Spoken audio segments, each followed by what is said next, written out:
So here we are. It's Wednesday. It's 7 o'clock. It's the Rangers AF podcast. I'm your host, Snags, and joining me tonight, I've got none other than the wonderful wizard that is Wasp. How are you doing, mate? Aye, no bad, mate. We've extinguished a few potential fires this week, but hey, not if fires. You know. If you know, you know. Not fires. Potential fires. I see what you did there. Aye, but no, I'm good, mate. How are you keeping, my friend? I'm doing not too bad, mate. My arms are killing me because I did a wee hit workout before the pod, as you do. You know what I mean? And it was biceps and back, mate. I tell you, I'm struggling to lift my arms, but luckily for you, I can click the mouse about and that's all I really need to do. So I done my squats before I jumped in here, but we'll not talk about that, mate. No, let's welcome Union Stewart. How are you doing, mate? Good to see you. I'm doing fine. I prepared by juggling my samurai swords and caught the wrong end of it. So I'm contemplating whether I need some sutures or some stitches. Probably not, but I like to be dramatic. You should get one of the wee blowpipes with the darts. They're much easier and you're less chance to get in. Commemoration of 1968, John Carlos and Tommy Smith. Oh. Stuart, can you weld? Because I know a place where they're looking for welders. I can weld, actually, aye. Would you want buttress welding, electric arc? You tell them, I can do it all. Oh, yes. Let's get them out there. I'm a trained engineer. I should have aye. Aren't we all?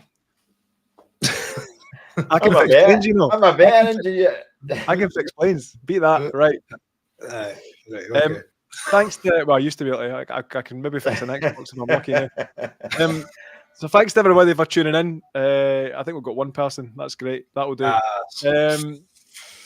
Let's dive straight into the only game that we've got to speak about, because obviously, as we discussed pre-pod, European football has vanished down the drain. For the time being, we'll pick up in a wee bit and then we'll vanish down the drain again. However, got our second win of the season at the weekend, lads. That's something to celebrate, and another clean sheet.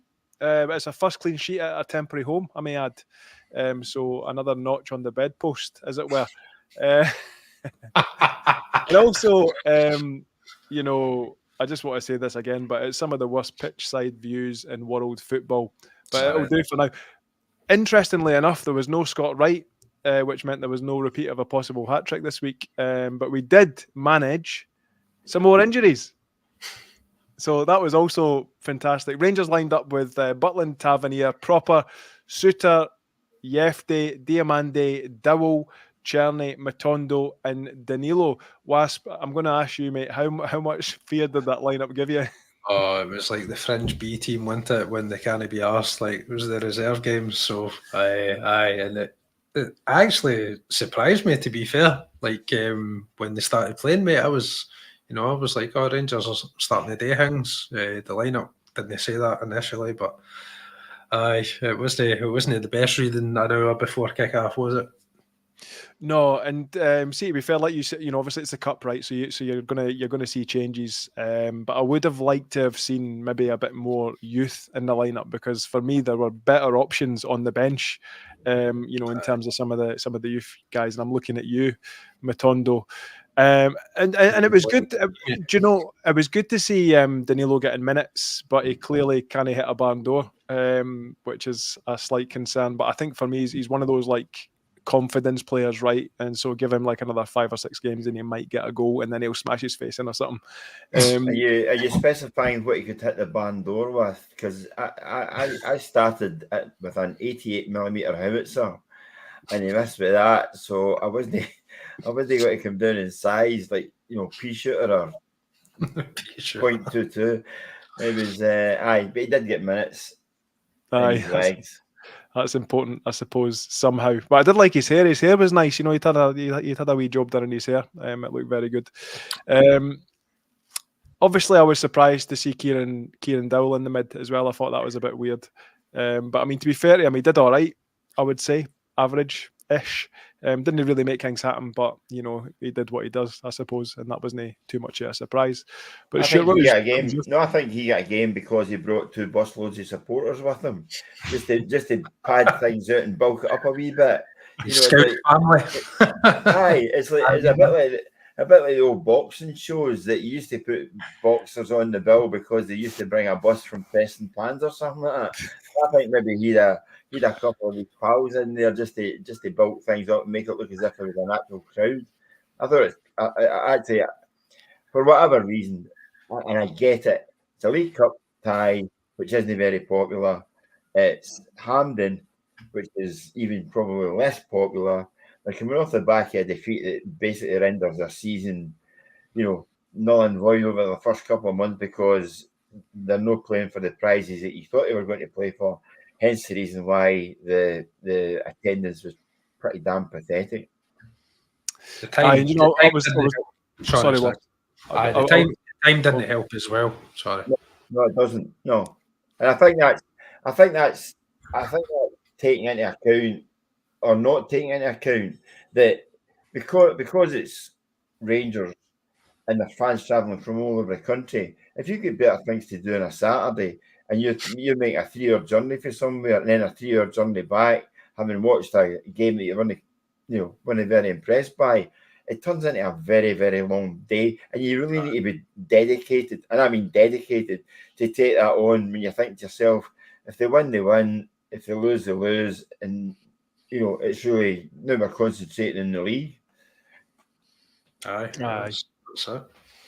Exactly that. And just going back to what you're saying about the fans and stuff before I was rudely interrupted by Wasp, I was just thinking to myself there, like, remember when it was COVID and that, and obviously they had those big like banners that covered all the seats and you could get like your pictures and stuff put on them. I can't remember if I told you guys, but I got Peanut on the actual big banner, so I was looking out for her wee face in the crowd. You know what I mean? I was like, where's my Doug? You know what I mean? This is taking me back to COVID times.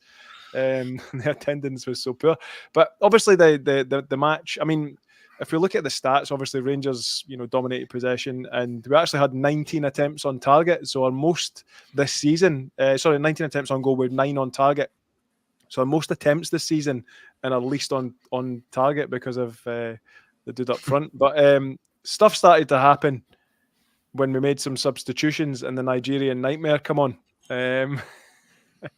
And his goal was obviously a talking point of the match, and we'll get into that in a second. But I mean, for me, the interesting thing about that was obviously we saw it in real time, and then they replayed it on was it Premier Sports? It was on. They replayed it on Premier Sports, and clearly showed that the referee's whistle happened before the ball hit the back of the net. However, when St Johnstone had a wee meeting with the SFA, they claimed that actually the whistle happened afterwards. But whatever. Who am I? I think that video is a single source of truth, and audio. You know what I mean? It's just one of those things. But it was a ridiculous event. But I mean, for me, it was straightforward. Do you know what I mean? It was the referee made a mistake. VAR gave him the opportunity to correct it, and he corrected it, and that was the end of it for me. What was your thoughts on it? Goal, obviously. I just think I'm actually thinking who was the original Nigerian nightmare? Cyriel Dessers. No. It was a guy who was the running back for the Kansas City Chiefs called Christian Okoye. Are you sure? I'm absolutely positive. I don't know where you get these things from, but that's amazing. It's why I was brain of sport once upon a time. That's another story entirely. No, I thought it was taking the game as a whole, and we said it last week, so you cannot rewind and then change what you said last week or what I said last week.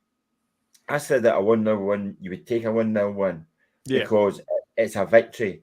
Little did I think that if you went to 2, you would start out in a lap of honour for getting a League Cup victory over St Johnstone.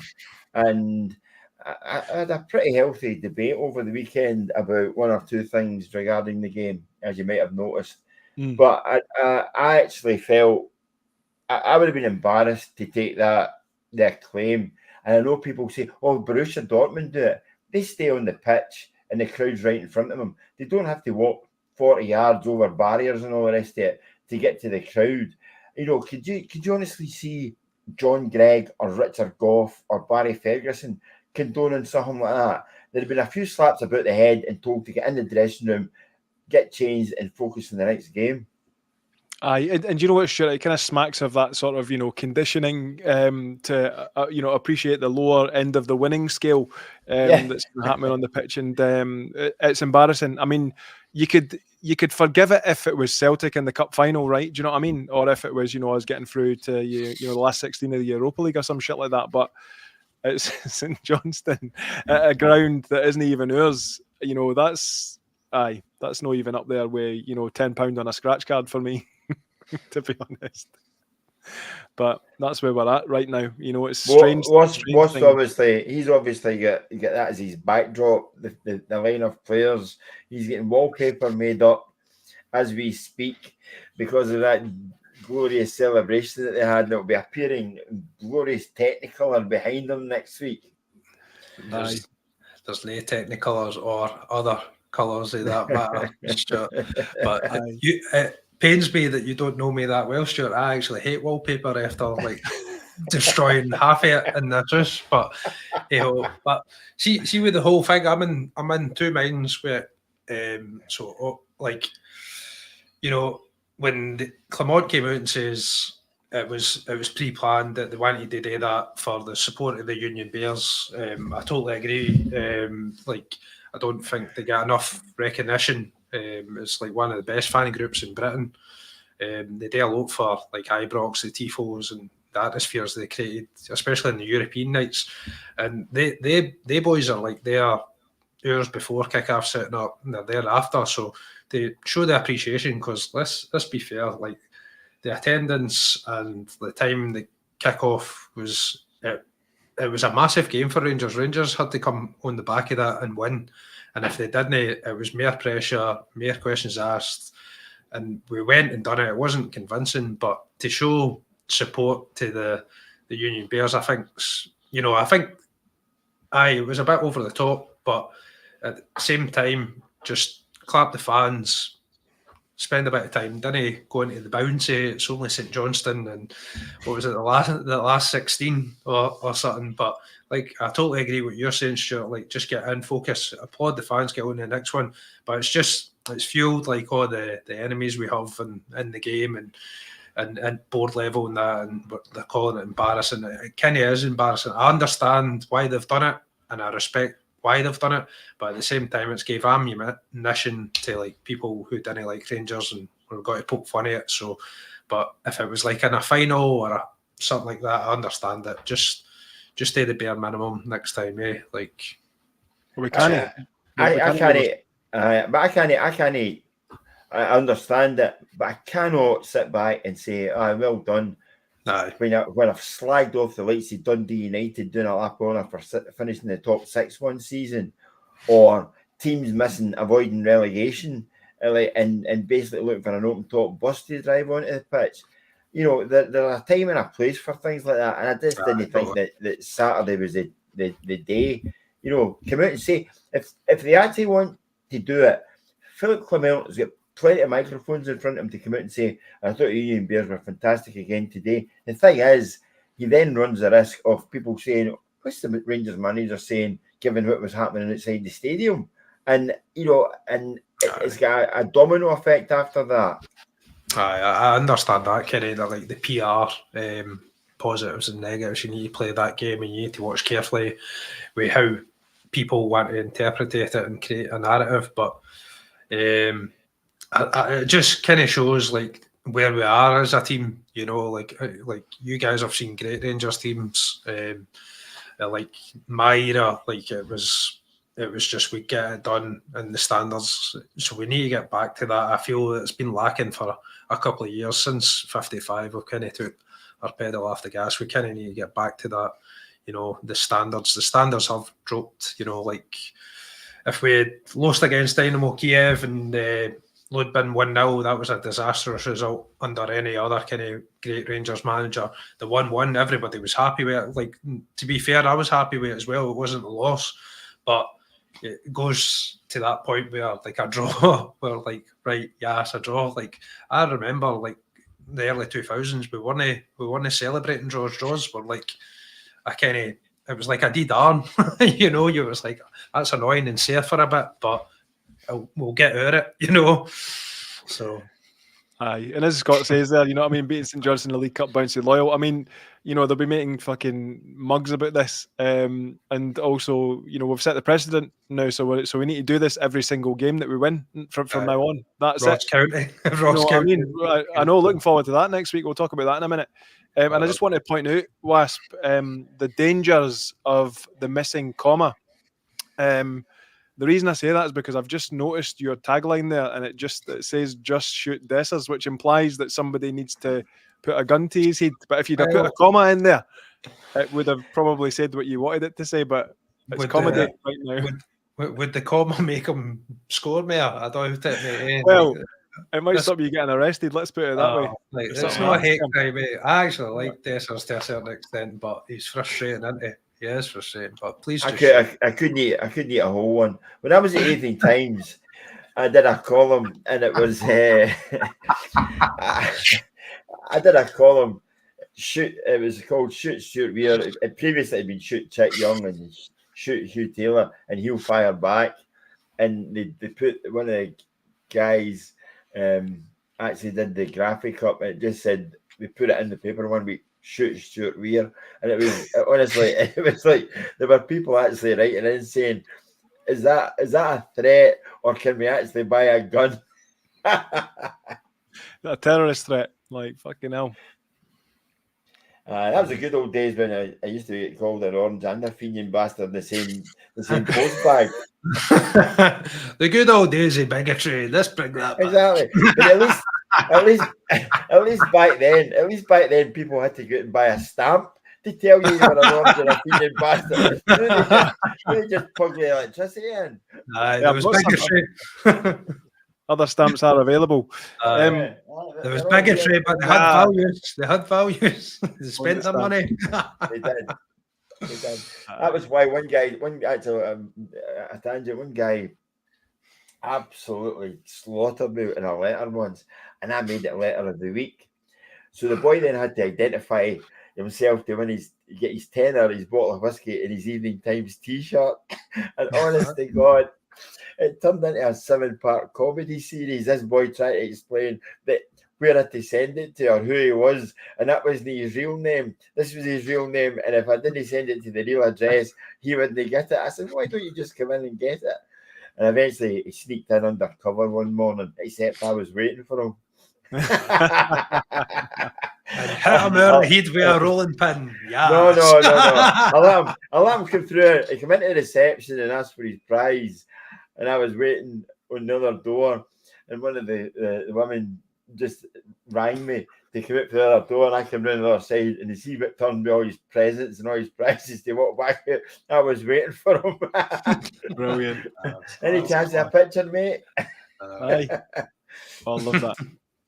So hey, obviously, you know, we've kind of touched on like the key moments of the game, but I think for me again, Conor Barron made the difference in the Rangers midfield, and I can't even mind Ross McCausland's goal, but I remember he came on and you know he made a decent impact as well, which you would expect him to against St Johnstone, to be fair, who were obviously tiring towards the end. But who was your kind of standout players in the match, Wasp? Like you said, Conor Barron, I thought he was decent. I just feel like he is the only kind of one that's been semi-decent. Robin Propper was good until he went off. He does shore up the defence a bit. This is the thing, mate. No one really, well, Kieran Dowell just kind of goes under the radar. I actually don't know if we are shoehorning him into centre mid. I don't actually know where he's best position. One of my friends who's a Norwich fan, he says number 10 is his best position. Yeah, he's 10. And I just don't understand why we don't like kind of alternate him and Lawrence, who was at absence, which is a bit of a weird one. There was no explanation with that, but there's no well apparently. Well, near am I watching him, but here we are. But no, I thought surprisingly Hefty and Matondo, mate, I didn't hate it. It was quite attacking, and they seemed to link up well. It was just the end product for Matondo as always. But Always. But he has got that in his locker, mate, where he can cut in and score wonderful goals. But no, they were pretty good. I can see that being something interesting to work on in the future. But I just see the St Johnstone goalkeeper. I thought he needs to get a bit of credit, mate, because he was up against Danilo, and the boy wasn't wearing sunglasses because his gnashers could blind anybody, man. Like, he's got some set of teeth on him, innit? Just can't stop looking at them. They are Pelly, those whites, mate. Aye, they are. Just to pick up on the point that Wasp made there about the number 10 role, it appears that Rangers have got a glut of guys with potential number 10 on their back, or positionally they want to play that, and just don't show any endeavour once they actually get there, or they don't seem to use scenarios or games to basically give somebody that particular role. Think about actually Chelsea the other night there as well, or another day against City, when Enzo played further forward, and it was like, just didn't look at number 10. And I don't know how many permutations you need to run through. It's not just playing the number 10, it's having guys that run off you as the number 10. And I think you get back to the situation where the one guy that you want to play number 10 or play 10 would actually have to play another position to make that work. And and you end up with talented players that are having to play one position when really they need to play half a dozen. I just think the number 10s, it's just like a unicorn, there's no somebody I can think of now in world football which I think, he's a brilliant number 10. The only one that kind of semi-comes decent was Mesut Ozil, just because the players he had around him. But I just think, it's just a lazy position, like you said, Stuart. You want guys to, late runs into the box, and Scotty Arfield was good at that, but he never played number 10. He played wide right, left, centre mid, came on. I think, if we're chasing games and stuff, we need to drop this number 10 and just put another striker on and let Dessers, Danilo work out, because they've played together before. They can do it. I just think we need to get rid of this number 10 altogether. Go back to a 4-3. I remember having the discussion with, we get back as far as Alex McLeish, who saw Thomas Buffel as being a kind of number 10. Right, he was a good player. He was a good player. But unfortunately, Alex McLeish basically said, Valencia are playing that, and I see us playing it, with Purzo up front and Buffel just behind. Well, Valencia can play that because they've got John Carew and Aymar. It's like you're comparing, top of the range Harrods players, and you're trying to do the same with somebody out of Waitrose or Sainsbury's. And I just thought sometimes you get this fixation in your head that you should be playing an 8 or a 6 or a 10 or whatever it is. And I think actually some players, you almost have to accommodate the player rather than getting to play a specific position. I just want the player would actually play better off his own bat and off his own back rather than getting lumbered by a number. Yeah, it makes sense. And obviously, Clement's got his system. And see, to be fair, one thing I was going to mention actually is I quite enjoyed Diamande in that further forward role in the first half. I thought he's definitely suited there, and I'd like to see him more in that role. But whether or not we stick with the 10 or not is something to be seen, I suppose. I also thought he was quite forceful being forward because he's played further back and can tackle. You push him forward, he's still trying to make the tackles and play the game. So you've almost got a first line of defence that's further forward, which is quite good to see. Yeah, but also, Stuart, you're kind of galvanising the press as well, right? Because obviously Tom Lawrence doesn't do that role very well at all. So I think, what does he do right? What does he do right? You're going to see. Well, he does Scott right. That's what he does. No, he doesn't. He doesn't even do right. He's Scott wrong. But like you see that immediate impact because he actually tries and tracks his man well and stuff. It's weird. Who are you talking about, mate? Talking about Diamande. All right. You should have said that. You all right? Scott Wright, Tom Lawrence. Do you need 5 minutes? You should put a comma in there somewhere just to clarify it. That'd have blown his mind, Stuart, if I'd have done that. I know, you know what I mean? I've got to be careful with Wasp. You know what I mean? Well, that's it. Nosebleed Central here. It's not upsetting me, it's nosebleeds. Right, there's a difference. All right. Fair enough. So obviously we'll touch on it like briefly. I didn't want to give it too much airtime, but the match was kind of marred at the end, obviously with events that led to a drum being stolen, like from the St Johnstone SLO, and I can't think what runs through people's minds when they think that that's a good idea to do. And there's 4 guys that have been banned from iBox as a result of that, and I think that's absolutely fair punishment. Have you got any comments on the event? I just think there's some individuals feel entitled and emboldened because they've been recognised, and it's almost like we're above the law. I mean, people used to do that years ago when they used to run off the battlefield and run and grab the enemy's colours and bring them back home. Not a drum played by a 51-year-old from Perth. I mean, that part of it, I just do not get and do not understand. However long they want to ban them for, I'll agree with it.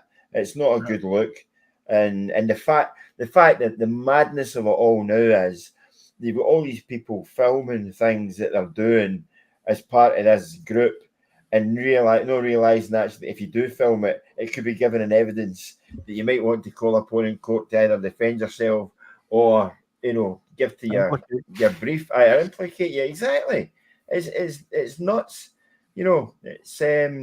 It's why so many footballers they're quite happy when their career was maybe not made as much money, but the fact of the matter is they could do things and get up to things that was never got to get caught in camera. Aye, you're absolutely right. Last one. I actually didn't care about it, mate. If I'm brutally honest, I've not seen anything. Thank you, Arsene Wenger. Great man. I was behind. I didn't see it. I was behind the crane at the Courtland Road end, and I was in the dugout.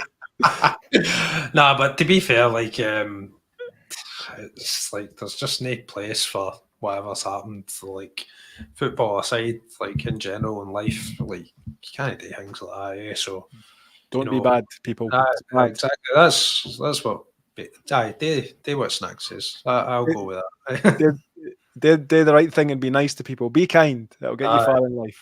Take people on coffee walks and walk their dogs. Correct. And don't shoot Dessers. No, definitely do not do this.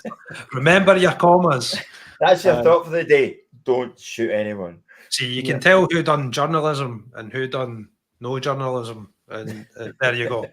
So standard grade English. There you go. And who was done by journalism? I was going to say, he got done by this podcast has still got time, mate. It's still got time. I don't know. That's a big, if we're allowed to air ever again after this. So let's jump into the next fixture. So we've got on the 24th of August at 1500 hours, a rare 3 o'clock kickoff. We take on Ross County at Hambrox again. So back to our new home. Ross County have drawn against Motherwell and Dundee United in their opening fixtures, a 0-0 and a 1-1 respectively. So you would hope that obviously we would dispatch them with relevant ease, but who knows, it might be 2-2. Maybe they're going for the 0-0, 1-1, 2-2 and then 3-3 in the next. Who knows? I mean, obviously I said about Rangers, going from their losses to the draws to the wins. I've been right so far. I'm not sure I should be right again, but what's your thoughts going into this game, Wasp? I thought you were going to break out a rap there. We just need to win, mate. Like I'm still upset with Ross County after they ruined my weekend when I was away. Pretty much killed our title charge. And then so just stay in a win all day, mate. I don't know. What's your thoughts? Do we change it up? Who do we bring in? Like we've got these 2 guys that are sitting on the couch doing nothing now, playing in B games and that. One guy doing TikToks and combing his hair. Like what would you say, Snag?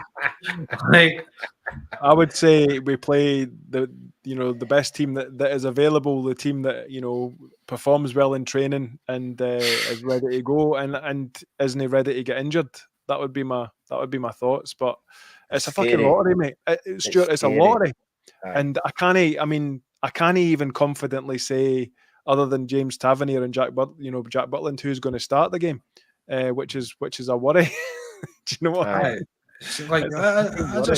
I just can't mind any periods like growing up following Rangers where injuries have been this bad, where it's like, you know, I was at the football the other week, and when Redvan went down, everybody was just like, this is just us, this is just typical. Every game we're getting, or it's coming out a couple of days in a presser that so-and-so's injured, and I don't know, is it the overload? Players built different. Like, what do you think, Stuart? Because obviously you came from an era where like you could hang your knee off and still finish a game. You know what That's I mean? right. Aye. No, The good old days with stamps. The good old days. I do wonder. Comma. I do a comma. Fine, comma. I just I wonder how much if there's an information overload in football now. Not just about Rangers, but in general, where you've got dietitians and statisticians and welfare officers and fitness coaches and jogging coaches. You've got everybody basically filling the manager's head with nonsense about, well, this guy, he might only be 74%, or he might only be 67, he might last X number of minutes. No, just stick them out there. You can't be any worse off for injuries than you are just now. If they see it through and you're 2-0, 3-0 up, then take them off. I thought it was a breath of fresh air the other night there when at Leicester against Tottenham, when Vardy goes to the manager and said, play me, I'm up for it, I want to play, I want to score, I'm feeling fit. And the manager goes, aye, okay, on you go. And he does score. How many players? I mean, okay, maybe he's coming to the end of his career and he's sort of the twilight zone. But the fact of the matter is, you get somebody who actually forget the science. I want to play. You know yourself, and really know yourself whether you can play or not. Richard Gough used to be criticised at times, or he's always injured. But Big Goughy knew the games when he was injured and and whether he would last 90 minutes. But see, when it came to actually playing a game where he had to be on the pitch, he was there. It was, it maybe been held together with string and sticky back plastic, but he gave his all once he was on the pitch. None of this, I'll see how I feel in the morning. You either want to play or you don't want to play. If you don't want to play, go somewhere else. No, go somewhere else, but I can't go somewhere else because I'm in 30 grand a week for doing hee-haw. Yeah, and I've got a fucking platinum coated wheelchair as well whilst I'm at it. Do you know what I mean? That's the facilities I've got here. But I think the thing that you've touched on there, Stuart, is something that we talk about in the world of AI, right? And bear with me here, because ultimately, as good as AI is or as bad as it is, it will always require human validation. So, all these algorithms and shit that we're using to predict when players are going to get injured and or when they should play, like you say, speak to the guy, see what he says. You know what I mean? Mm-hmm. How are you feeling? Feeling good today? Right, you'll do. Let's go. What does the algorithm say? I didn't play him for the first 40 minutes. Nah, do you know what? Fuck it. We'll stick him on and see what happens. Because ultimately, that human validation piece is important in this puzzle that we're trying to piece together, which for Rangers, I couldn't even tell you where the last bit is. It's missing. Do you know what I mean? That's it, mate. Yeah, like you just imagine these football players doing 12 hours, 5-week night shift or something. They just like the fucking wee iPad guy would be like, no. It's like, honestly, see if they done a check at me at Rangers, like this boy's still been fucking past 25% in the last 10 years. Andy's pissed. I wish I was pissed. Totally. Oh, I'm pish. Comma. Right, so this comment here is an example of the overuse of the comma. It would take you a fucking year to read that. Where are the pauses? Actually, the sentence actually ends after 3 words. Need, comma, to, comma, be. You don't need anything else after that. That's true. See, I wouldn't have cared that. Well, you would if I explained it to you, but I'd need to do it about 4 times. Just playing with you. I'm just playing with you. What a tease. So what's your score predictions anyway? Come on, give your score predictions, somebody. Come on. Brill, 1-0 win with Ross McCausland coming on and dinking the keeper. Just win, as Jimmy Bell said. I don't care, just fucking win. Commerce.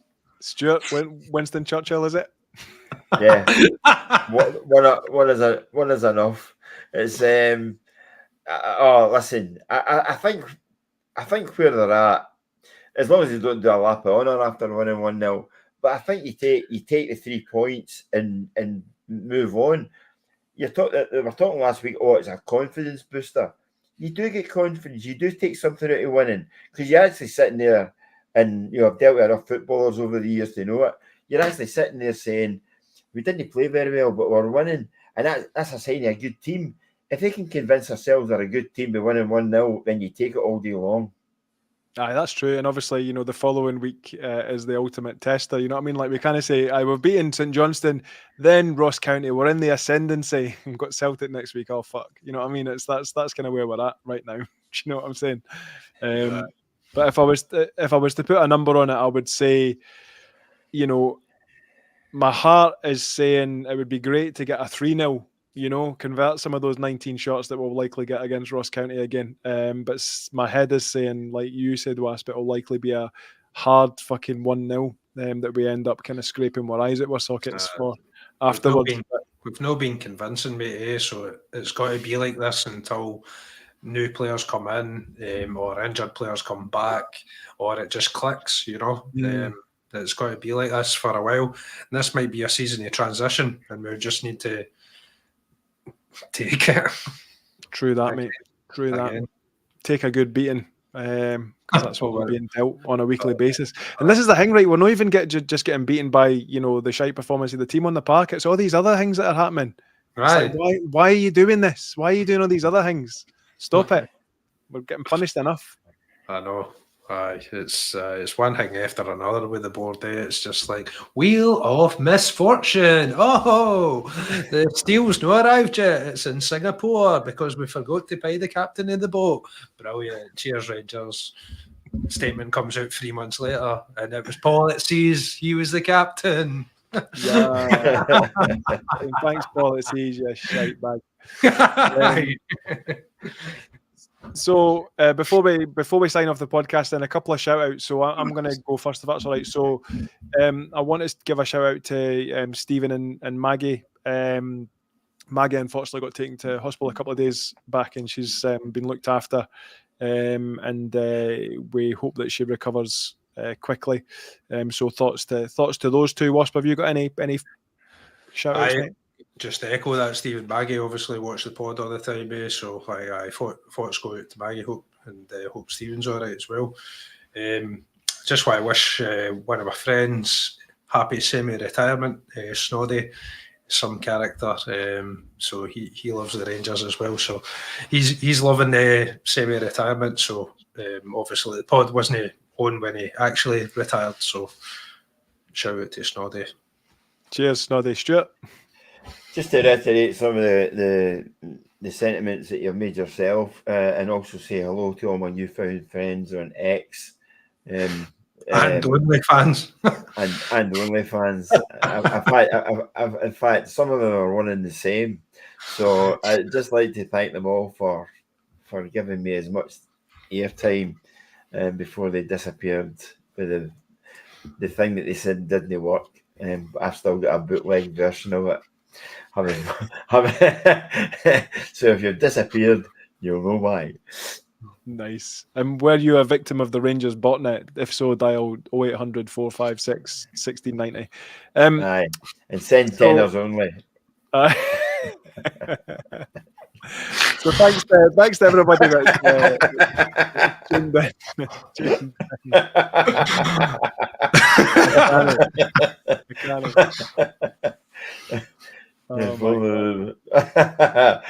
If only there's more people watching. Yeah. Thanks. So thanks to the two folk that have tuned in, and thanks for getting involved in the comments in the chat and stuff. Please make sure you like and subscribe, so we can become a larger family, because we fucking need it right now.